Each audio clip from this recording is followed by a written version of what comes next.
Chapter 5 सर्वनाम प्रथम पुरुष लट लकार वर्तमान काल। इसका अनुवाद आज हम लोग कर लेंगे। अनुवाद से पहले सबसे पहले यहाँ हम शीर्षक को देख लेंगे। यहाँ शीर्षक दिया गया है सर्वनाम, यानी इस पाठ में हम लोग सर्वनाम शब्दों को देखेंगे और प्रथम पुरुष के वर्तमान काल यानी लट लकार के शब्दों को हम देखेंगे। तो जैसा कि हिंदी में हम सर्वनाम पढ़ते हैं यानी संज्ञा के स्थान पर आने वाले शब्द जिन्हें सर्वनाम कहा जाता है, ठीक उसी तरह से संस्कृत में भी कुछ शब्द ऐसे होते हैं जो हम संज्ञा के बदले में प्रयोग करते हैं, यानी संज्ञा के स्थान पर हम प्रयोग करते हैं और उसे हम सर्वनाम के रूप में जानते हैं। तो आज हम लोग सर्वनाम के उन्हीं शब्दों को देखेंगे और उसमें प्रथम पुरुष को हम देखेंगे। तो जैसा कि हम हिंदी में पढ़ते आए हैं कि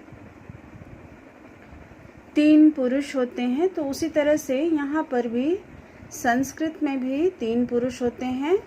प्रथम पुरुष, संस्कृत के पुरुष होते हैं प्रथम पुरुष, मध्यम पुरुष और उत्तम पुरुष। तो यहाँ आज हम प्रथम पुरुष लट लकार के बारे में यानी कि वर्तमान काल में शब्द के सर्वनाम शब्द के रूप को हम देखेंगे।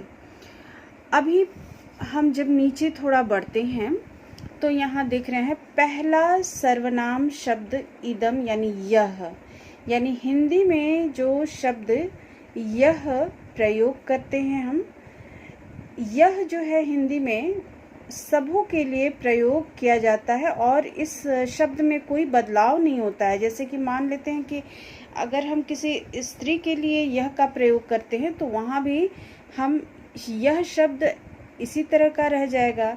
अगर किसी पुरुष के लिए यह शब्द का प्रयोग करते हैं तो वहाँ भी यह शब्द जो है हिंदी में वैसे ही रह जाएगा। और इसके अलावा किसी वस्तु के लिए अगर हम यह का प्रयोग करते हैं तो वहाँ पर भी यह शब्द जो है हिंदी में उसी प्रकार रह जाता है, यानी उसमें कोई बदलाव नहीं आता है।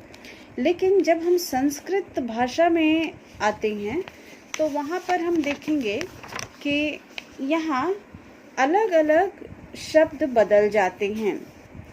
जैसे कि यहाँ पर मैं ले रही हूँ इदम, यानी यह शब्द का अभी हम देख लेंगे। तो यह जब इदम का प्रयोग हम करते हैं यह, तो ये प्रथम पुरुष एक वचन में ये अयम हो जाएगा पुल्लिंग के लिए। उसके बाद यहाँ स्त्रीलिंग के लिए इयम हो जाएगा और नपुंसक लिंग के लिए यही शब्द इदम में बदल जाएगा। यानी शब्द का अर्थ एक ही है, यानी यह शब्द ही है हमारा हिंदी में, ये एक शब्द है, लेकिन संस्कृत में इसके अलग अलग रूप हमें दिखाई दे रहे हैं लिंग के अनुसार और वचन के अनुसार।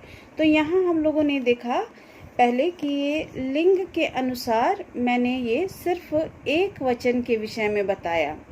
अब अगर हम देखते हैं तो इदम का ही अगर पूरा ध्यान से अगर हम देखें तो यह शब्द जो है एक वचन में पुरुष के लिए अयम है, द्विवचन में ईमौ है और बहुवचन में ईमे हैं। उसी तरह से जब हम आते हैं तो स्त्रीलिंग में ये शब्द जो है यह इयम हो जाएगा, एक वचन में, द्विवचन में ईमे हो जाएगा और बहुवचन में ईमा हो जाएगा। जबकि नपुंसक लिंग में यही शब्द जो है यह शब्द इदम एक वचन में होगा, ईमे द्विवचन में होगा और ईमानी हमारा यहाँ दिख रहा है ये बहुवचन में हो जाएगा। तो इस तरह से हम देखते हैं कि ये शब्द जो है अलग अलग रूप वचन और लिंग के अनुसार इसमें परिवर्तन हो गए। अब यही चीज़ हम देख रहे हैं ऊपर, यहाँ पर जो दूसरा हमारा सर्वनाम शब्द दिया हुआ है आपके चैप्टर में, उसके हिसाब से ये तत् जब हम आते हैं, ये दूसरा शब्द यानी वह शब्द जो है ये दूसरा शब्द है। तो अब हम यहाँ देखते हैं कि ये एक वचन में, पुल्लिंग में ये सह हो जाएगा, वहीं स्त्रीलिंग के लिए एक वचन में सा होगा, और नपुंसक लिंग के लिए ये तत् हो जाएगा। अब इसको हम अगर एक वचन, द्विवचन और बहुवचन के हिसाब से देखें तो यहाँ हम देख रहे हैं सह एक वचन के लिए है सह, फिर तो द्विवचन, और यहाँ हम देख रहे हैं ते बहुवचन। उसी तरह से सा एक वचन, ते द्विवचन, ताह बहुवचन। और यहाँ नपुंसक लिंग के लिए वह शब्द अगर हम प्रयोग करते हैं तो एक वचन में तत् होगा, द्विवचन में ये ते हो जाएगा, और बहुवचन में तानी हो जाएगा। तो इस तरह से ये हमारा पहला दोनों सर्वनाम है जो हमारे चैप्टर में दिया है। अब हम चैप्टर का अनुवाद शुरू करेंगे। सबसे फर्स्ट पैराग्राफ हम ले रहे हैं। अयम कः अस्ति, यह कौन है। अयम बालकः अस्ति, यह लड़का है। बालकः किं करोति, लड़का क्या करता है। अयम बालकः तीव्रं धावति, यह लड़का तेज दौड़ता है। बालकः चंचलः अस्ति, लड़का चंचल है। अत्र मार्गम अपि अस्ति, यहाँ रास्ता भी है या मार्ग भी है। अब हम आते हैं सेकंड पैराग्राफ में। इयम का अस्ति, यहाँ स्त्रीलिंग का प्रयोग करते हुए यहाँ पर कहा जा रहा है कि इयम का अस्ति यानी यह कौन है। इयम बालिकाः अस्ति, यह लड़की है। इयम बालिका किम करोति, यह लड़की क्या करती है।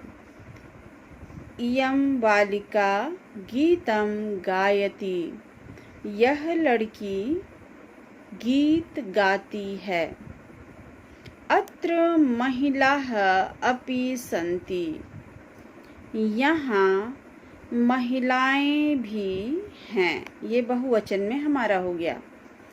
इमाः महिला अपि गायन्ति, ये सभी महिलाएं भी गाती हैं। तो ये हमारा सेकंड पैराग्राफ का अनुवाद हो गया। अब हम आएंगे नेक्स्ट पेज में और यहाँ हम देख लेंगे थर्ड पैराग्राफ। तो यहाँ हम देख रहे हैं इदम किम अस्ति, यह क्या है। यहाँ पर हम देख रहे हैं ये नपुंसक लिंग के लिए है। इदम एकम उद्यानम अस्ति, यह एक बगीचा है। इदम उद्यानम अतीव सुंदरम अस्ति, यह बगीचा अत्यंत सुंदर है। अत्र पादपाः बालकाः बालिकाः च सन्ति, यहाँ पौधे, लड़के और लड़कियाँ हैं। बालकाः बालिका च खेलन्ति, लड़के और लड़कियाँ खेलते हैं। खगा अपि सन्ति, पक्षी भी हैं। सर्वे खगा कूजन्ति, सभी पक्षी चहकते हैं। अब आ रहे हैं हम लोग 4th पैराग्राफ में। अयम विद्यालयः अस्ति, यह विद्यालय है। अत्र बालिका बालकाः च खेलन्ति कूर्दन्ति, यहाँ लड़के और लड़कियाँ खेलते और कूदते हैं। यहाँ लड़के लड़कियाँ खेलते और कूदते हैं। सर्वे छात्राः प्रसन्नाः सन्ति, सभी छात्र खुश हैं। इयं छात्रा आगच्छति, यह छात्रा आती है। इदम् अतीव सुंदरं वातावरणम् अस्ति, यह अत्यंत सुंदर वातावरण है। तो ये हमारा इदम का हो गया। अब हम आगे बढ़ेंगे वह के लिए।